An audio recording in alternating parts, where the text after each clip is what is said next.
You know, for somebody that should not even sing in the shower, it's really nice to hear music like this. And my prayer is one day in heaven that God would give me a voice that can sing.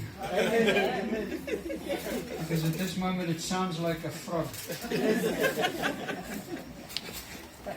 How was your day? I need you to pray for something. We had quite a hectic day. We had 2 members of one of our other churches. The one was admitted in a psychiatric ward. He crashed and he completely lost it. And the other one tried to commit suicide. And both of this happened on a Sabbath. We have an enemy that is really trying to bind us and to take our lives. So as we pray during the night tonight, please pray for the gentleman that was taken up in a psychiatric ward and the lady that tried to commit suicide. You know, I think to myself, how lonely and empty you must be to think there's no more hope.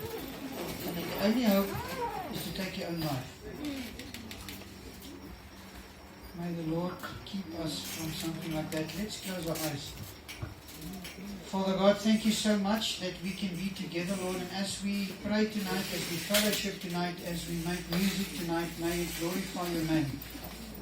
And Lord, as the wind blows, like you said to Nicodemus, we don't know where it comes from, but we can hear it, and we know that your presence are here.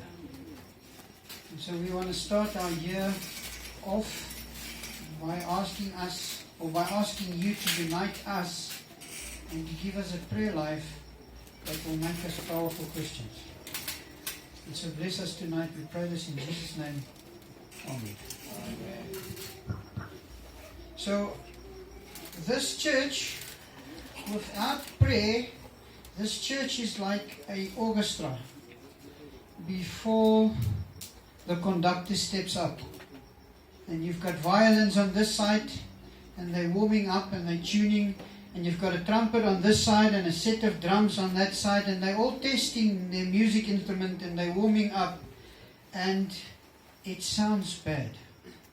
It sounds out of tune. But then the conductor steps up and he takes that baton and he starts moving it, and all of a sudden music starts to play. And this is how we as a church are. The moment that we truly start praying is like the conductor touching that button. And all of a sudden, music starts coming from this church. Music that people cannot resist. Music that will draw people to this church. So, the baton in the church, the early church in Acts 2 verse 43 to 47, the baton that started this was prayer.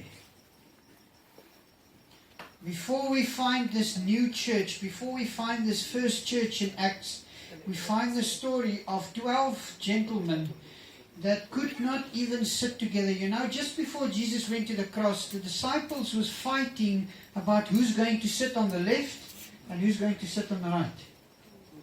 And then Jesus dies and they scatter. And then something happens, and after that, Peter steps to the scene. And he preaches a sermon that 3,000 people converts. What happened before that sermon? Between the scattering of the disciples and the sermon of Peter, what happened? They went into the upper room, and something beautiful happened in the upper room. And we see in verse 42, before we find this explanation of this beautiful church, we see that they devoted themselves to prayer. And this is what we are doing here tonight. So unity is not something that we manufacture through committees or social events. It is a gift from God. The social events and committees and music programs and those things are important to maintain unity. But it doesn't manufacture unity. It's a gift from God. It's something that you and I need to ask for. And if we do not ask, we will not have. So let's look at this first church. Why were they such a beautiful example of a united church? In verse 43 we find everyone was filled with awe at the many wonders and signs performed by the apostles. Unity begins when we stop looking at each other and start looking towards God. So many times in the church, we look at each other either in a negativity or a positivity. But we need to stop looking at each other and we need to start looking up at God. In 1914, when the First World War was going on, on Christmas Day, there was a battle between the Germans and the British soldiers. And I don't know if you've read this in history, but on Christmas Day, they stopped the fighting.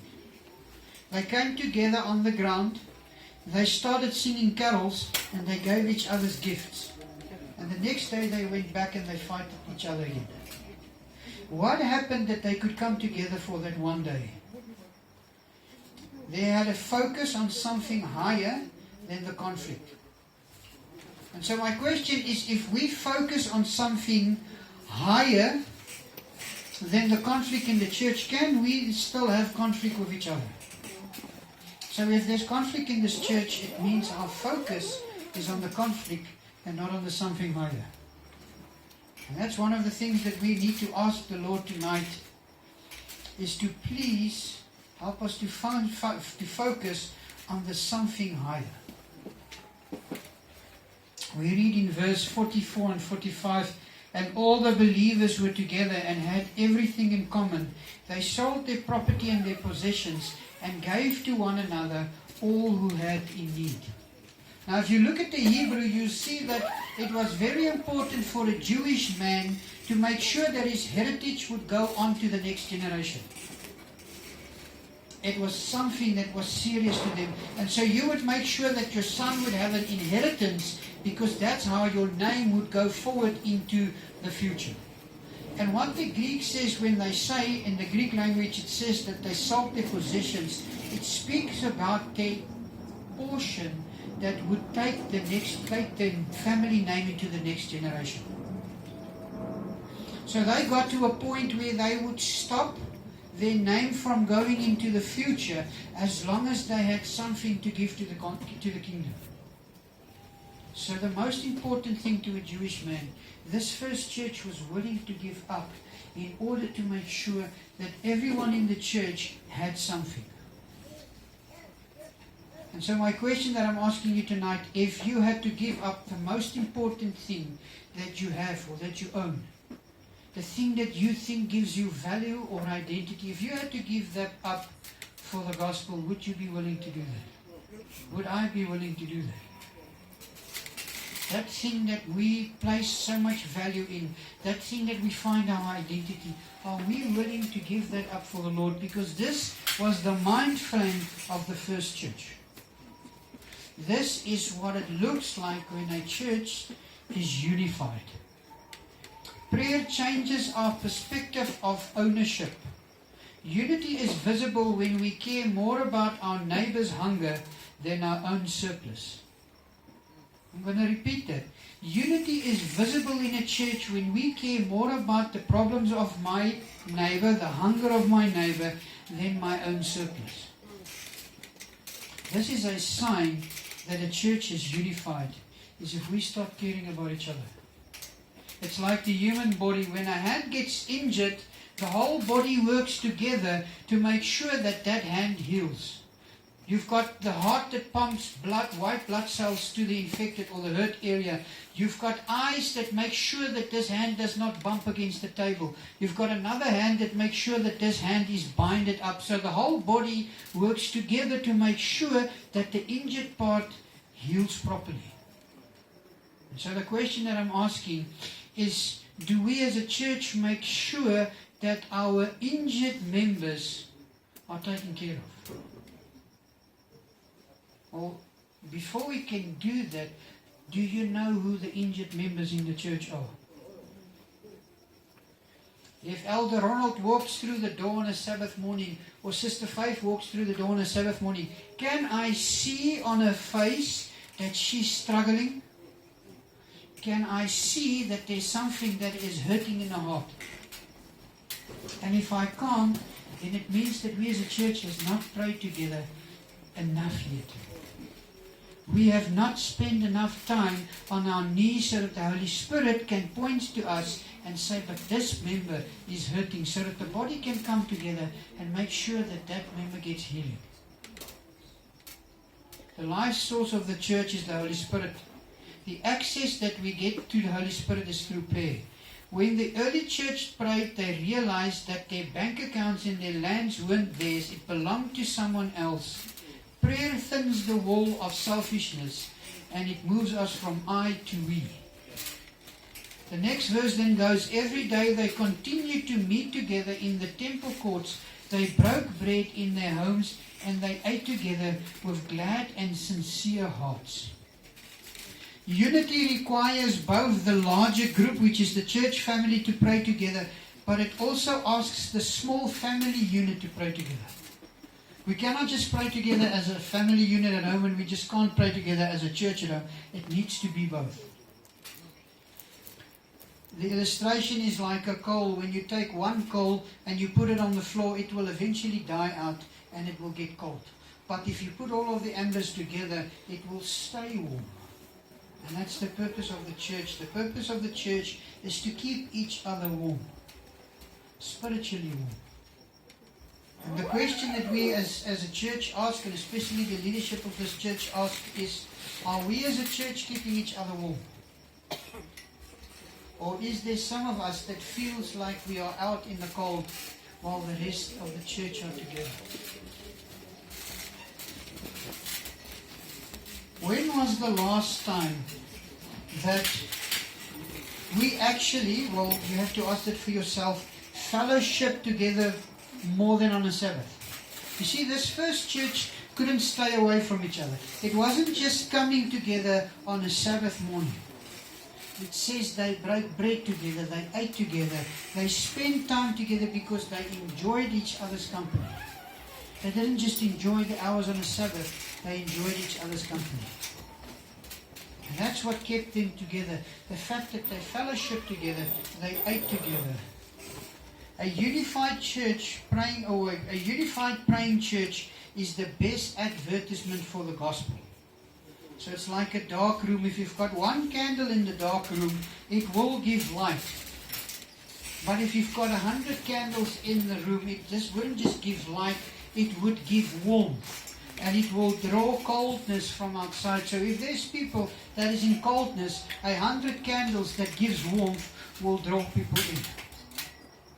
And so if we are a church of 100 candles, we will draw the people from outside in. It's like when we tune a piano. If all of the piano, if 100 pianos is tuned in falsely, it will be tuned in. It will be unified. But it would be unified off key. To the magicians, am I right? Musicians, not magicians. Musicians, there we go. So if I take the wrong key and if I tune 100 pianos, they will all be tuned in, am I correct? But they will be off key. But if you've got the fork that you tune them in with, the 100 pianos will still be unified, but they would make beautiful music. And so the question is, to who are we tuned in? The pastor, the head elder, the head deacon? Who is the one that we are tuned in from? The world is exhausted by division. Think about it. Politics, race, social status, it tears us apart as a people. When we see the church, when they saw a church where the rich prays with the poor and the young pray with the old, they will see a miracle. This is now people looking at the church. We don't need better marketing. We need deeper praying. When we are unified, favor follows, and the Lord does the adding. So, unity isn't a goal to be achieved. It is a byproduct of a life lived in God's presence. I'm going to say that again. Unity isn't a goal to be achieved. It's a byproduct of having a relationship with God. And so before I go over to prayer, I want to do a challenge for us for the next year. Number one, pray for a difficult person.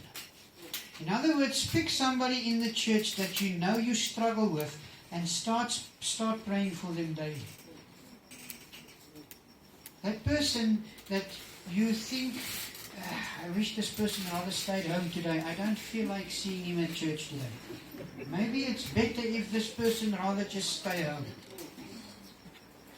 Pick that person and start praying for them on a daily basis. Open your table. Invite somebody to your home that you do not know well to share a meal or a drink together. Start inviting individuals in the church to come and spend a meal at your house. To come and spend a Sabbath opening or a Sabbath cloaking. And seek the awe. Spend 5 minutes each morning, minimum 5 minutes each morning in silent awe of God before you start asking Him for anything. Praise God before we start petitioning God.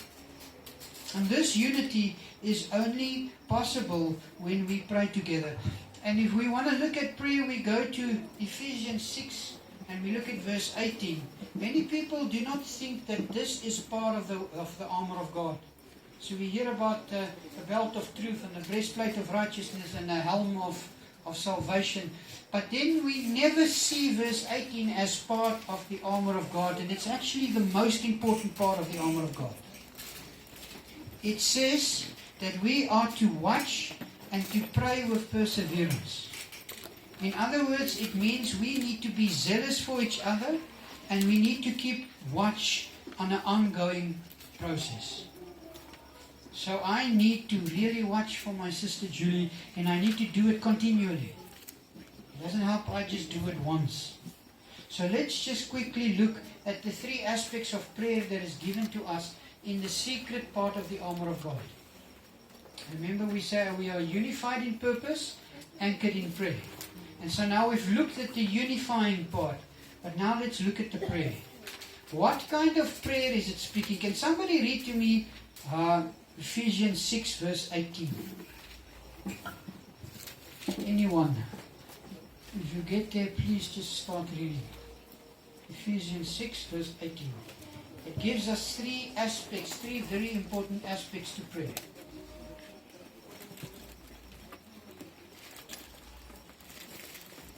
Praying always with all prayer and supplication in the Spirit, being watchful to this end with all perseverance and supplication for all the saints. Okay, Luther, let's take that slowly, piece by piece. It says, pray always. Praying always with all prayer and supplication. Okay, just stop there. Praying always with all supplication. That's the first part, important part. The next part, in the Spirit. Yes. Then? Being watchful to this end Yes. with all perseverance and supplication. Okay. For all the saints. For all the saints. So it says that number 1, we must always pray with all kind of prayer. And then it says we must pray continually, always. And it says we must pray for all saints. So let's just look at that. What kind of way of prayer are we supposed to do? It says pray with prayer and supplication. So in other words, if our prayer does not have the following in it, we're not praying. There must be cries for help. You cannot go to God without crying for help. You need to open your heart before God and says, Lord, this is who I am. I can't hide it from you. And I'm crying before you because you know me. Please change me. So your prayer needs to have a crying for God, for help. It needs to have a confession of sin. You cannot get up from your knees unless you've confessed your sin. Then it must have a declaration of faith. You need to acknowledge who you are speaking to. In faith, you need to tell the God, the living God, in whom life itself is in His hands. You need to tell Him that you understand who He is and that you are in faith binding yourself to Him. And then you need to worship God. You need to praise Him. You cannot get up from your knees if you do not praise Him. And then there should be thanksgiving and intercession. And then, only then do I bring my petitions to Him. So it says, in all supplication. So prayer is just not getting on your knees and saying, Lord, please be with this, please be with that, please give me this, please give me that, amen, goodbye. It needs to have all of these components of prayer. So that's the first important thing of prayer. It needs to be done in all supplication. The second is the how and the when of prayer. It says all times in the Spirit. Have you ever thought about the fact that God needs your prayers? We sometimes only think of the fact that we need to pray to God for the things that we... But did you know that God needs your prayer? Did you know that God craves your prayer? That God's heart is yearning for the supplications of His children. God is waiting to hear your voice every morning. He craves your voice because He craves the fact that He wants to spend time with you. He needs to hear you because He misses you and He wants to spend time with you. At all times in the Spirit. So, for the young people that's here, I usually use this example. When you meet that somebody that makes your knees weak, you know that somebody that makes your heart beat at a pace that it feels like it wants to jump out of your body. When you meet that special someone, do you first find your friend and tell your friend, you know what, I met this lady and Now if I look at her, man, I stop speaking, my mouth gets dry, and I make a fool of myself when I'm in her conversation. Do you tell your friends that? Do you tell your parents that? Who do you speak to first? You see, this is what God wants. He wants you to come to Him and say to Him, Lord, I met this girl. And when I think of her, my mind just shuts down. But how do I know she's the right one? Please show me her characteristics. Please show me the things that she does. Show me her good points and show me her bad points, Lord, so I don't move into this thing with my eyes shut. But Lord, you know what? When I look at her, I see your creative power. I really like her, but please help me not to make a mistake. This is how God wants us as young people to speak to Him. When you are a mother and you start seeing that your children are leaving the church, do you find the pastor first? Do you speak to your friend first? Who do you go to first? Or do you go on your knees and you say, Lord, my children is the most important thing to me. You made me a mother. I am the glue that's supposed to keep my family together, Lord. And if they don't go to heaven, there's no point of me going to heaven. You placed them in my care. What can I do to ensure that my children can go to heaven? This is how God wants you to speak to Him. He wants you to have a conversation with Him. And for the fathers, when we start realizing that there's financial problems at home and there's a lot of stress on your shoulders, do you first go to the bank? Do you first go to your brother that might have the means to give you money? Do you first phone Elder Ron because you know he's good with money? Or do you go to God and you say, Lord, you know what, you created me to be a man. And if I can't provide for my family, I don't have an identity because you created me as a provider. And now, Lord, I can't provide, so I feel inadequate. I feel that I'm not measuring up, Lord, and I can't feel like this because I'm the head of the house. Please help me. Please provide for me. Please take this burden from my shoulder. Do we speak to God in a conversation way? Because if we do not do that, then prayer has just become something that we do because we want to go to heaven, or because we know we have to do, or because it became a ritual in our life. Sacrifice the Father will happen. When Brother Timothy prays for Brother Luto, God now has the right to intervene into the darkness because his child asks for support. And so if Brother Luto is tired and nobody prays for him, who is going to bring the light into the darkness? God will never force him down on you. But as children of God, as a church, as part of North Riding Church, if we intercede for each other, if we truly intercede for each other, God has the right to work in the lives And you know what? There's many of our members here whose family members are not in the church. And they come to church Sabbath after Sabbath without their family members, and it's difficult. And maybe if we as a church start interceding for their spouses and their family members, maybe we would see them coming to church in a year's time. Intercessory prayer, praying for all people, is the other third part of the importance of prayer. And so let's, in this year in 2026, let's look at the first church to see the example of unity, and then let's pray a prayer life that has all of the components of prayer that is important. Let's close on this. Father God, thank you so much that you have given us an example of unity, Lord, that you gave us a church that worshipped you on a daily basis, not just on a Sabbath, but as a daily basis. A church that ate together, a church that fellowshiped together, a church that would be willing to give up everything so that everybody's needs would be met. And Lord, it's that kind of church that you saw fit to increase them daily. Lord, when was the last time that we baptized or increased our members daily? And the key component, Lord, the anchor for this is prayer. But how can we pray, Lord, if we don't confess our sins, if we don't give adoration, if we don't cry before you, if our prayers do not have all of the components of prayer, Lord? If we don't speak to you like a father speaks to his son, and if we are not willing to intercede for each other, even if we have to do it through the night. Lord, may we be unified in purpose, which is anchored in prayer. We pray this in Jesus' name. Amen. Amen.